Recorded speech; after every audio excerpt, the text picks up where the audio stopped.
السلام علیکم کتونکو مینوالو زم ساګر خان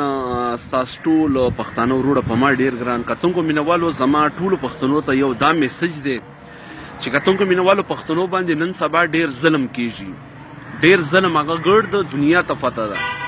تر کله پورې به موږ داسې قراره کینو او دا څلور پنځه ورځې مخکې یو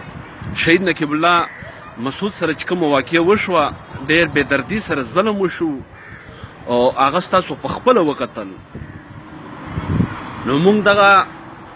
چې کوم ظالمان دي دغو ته زموږ دا میسج دی چې ای ظالمانو پرېږدئ موږ تر کله پورې موږ نه پرېږدئ که ستاسو دا حال نو بیا موږ به مجبور یو دغه توفق ته به لاس اچوو دغه توفق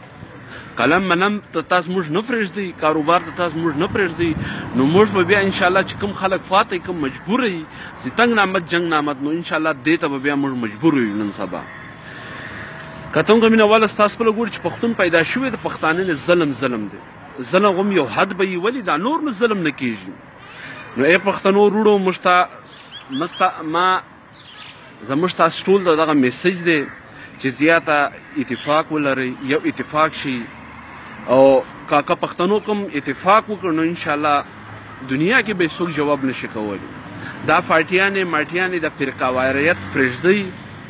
نو موږ تاسو ټول به انشاءالله یو موټی کېږو که لري او که بري ټول پښتانه به یو نو انشاءالله څوک به زموږ سره زموږ جواب نشي کولی کتونکو مینوالو کوم دغه ایس ایس پي راول انوار څه ده دا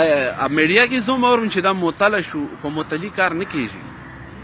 چې معطله سو یو ماستې دوه ماستې بعد به بیا بحاله شي دا هغه سپی سړی ده چې دغه کم سے کم سے سلونو پښتانه داسې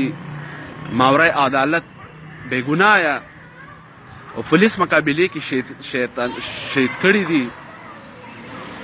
نو بیا به بحاله شي موږ دا چې دا د ګرفتاره شي او دې ته د پانسي تخته